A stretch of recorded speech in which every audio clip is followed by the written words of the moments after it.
Now, the first thing you need to do, because when you're encountering frustrating issues with your Fitbit app, like freezing, widescreen network connection problems, and syncing failures, these are the most common problems users face. And when you're facing these things, can be kind of frustrating. So the best thing to do is to resolve them through troubleshooting measures. So I'm going to give you these troubleshooting measures. So the first thing you need to do is one, check for and install the app on device update.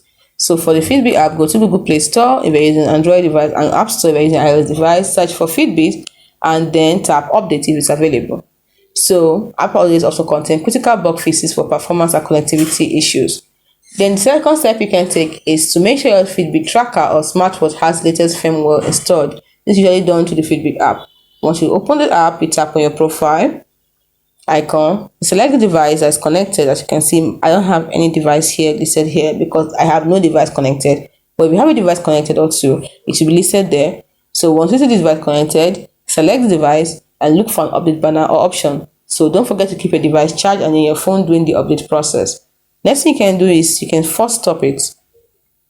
So you can force stop it. Now, I prefer you to just press down on it to get me quickly to the app info section, and then you can force stop the app at the bottom here.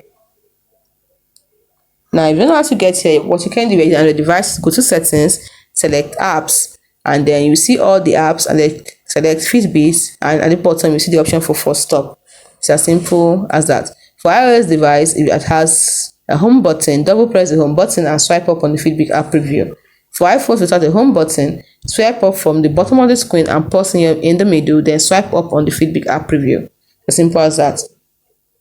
Now, after first stopping, if that doesn't work out, next thing you can do is restart your phone. A simple restart can help. So you simply restart your phone if you like. Now, you can power off your phone here, tap at the top, power off, and click on restart. So you select restart, which is this option over here. Now, if that doesn't work out for you, you can also check your internet connection, because a stable internet connection is crucial for the app to sync data and load information. So ensure your phone is connected to a reliable Wi-Fi network. Try opening a web page in a browser or using another app that requires internet to confirm your connection is working. If it's on Wi-Fi, try restarting your router. Next thing you can do is to make sure that your Bluetooth is connected. Bluetooth is very essential for your phone to communicate directly with your Fitbit device for syncing. So go to your phone Bluetooth settings and ensure Bluetooth is turned on. So you can just simply pull down, go to Bluetooth and make sure you turn it on. It's as simple as that. Now if it doesn't work, you can turn it on and off again. You can turn it on and off again to reset it. Now, if your Fitbit device is listed in your phone's paired Bluetooth device, try forgetting or unpairing it from your phone's Bluetooth settings, so you can repair it through the Fitbit app later. You can also decide to restart your Fitbit device. Restarting your Fitbit device can help you solve issues on the device itself that may be preventing it from connecting or syncing with the app. The method varies by model, so consult your Fitbit manual for specific instructions. You can also decide to clear Fitbit app cache if you're using an Android device. The shortest method for me is just to press down on the app, tap on the eye icon at the top, and then you can see storage, tap on storage, and you can see cache, so you simply clear the cache here. You can also clear data if you like, but you reset, you have to sign in again.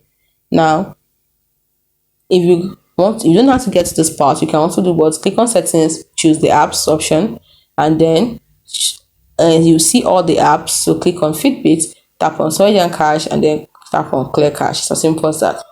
So you can, if you also have multiple Bluetooth devices connected to your phone simultaneously, it can sometimes interfere with your Fitbit app's connection. So temporarily disconnect other Bluetooth devices like headphones, smartwatches other than Fitbit to see if this resolves the issue.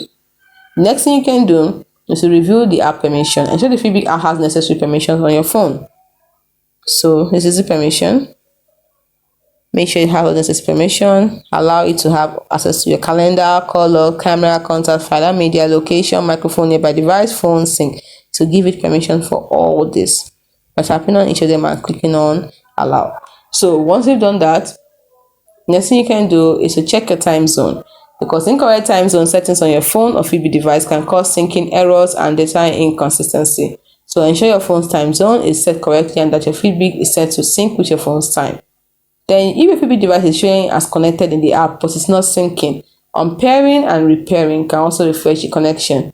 In the Fitbit app, tap your profile icon. Let me show you how that's done.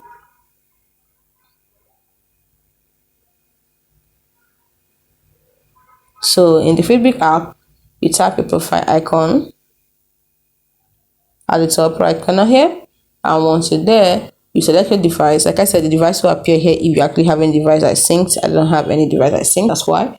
So you look for the option of remove device or unpair. So once you've removed it from the app and your phone's Bluetooth settings, go back to the Fitbit app and set up your device again as if it were new. Now you can also clear Fitbit app storage data, but this is caution because it's more aggressive step and it will erase all your app's local data, requiring you to log back in and set up your device. So the next thing you can do is uninstall and reinstall the Fitbit app. It's a fundamental troubleshooting step that replaces all the app's files and can fix persistent problems. Next, you can check Fitbit's compatibility device list. While it's unlikely to cause these issues, if it was working before, you can still confirm that your specific phone model and operating system version are still officially supported by the Fitbit app in 2025 by checking the Fitbit support website.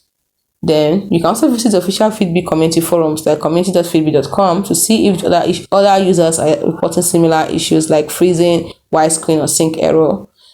There might be widespread problems that Fitbit is addressing. If none of these steps work, then you can contact Fitbit customer support. Be prepared to provide details about your phone model, operating system version, Fitbit device model, the specific error you are seeing, and troubleshooting steps before they are attempted. So by systematically following these steps, you can address most common issues causing the Fitbit app to freeze or to show a white screen or have network connection problems or fail to sync. Hope you found this video helpful.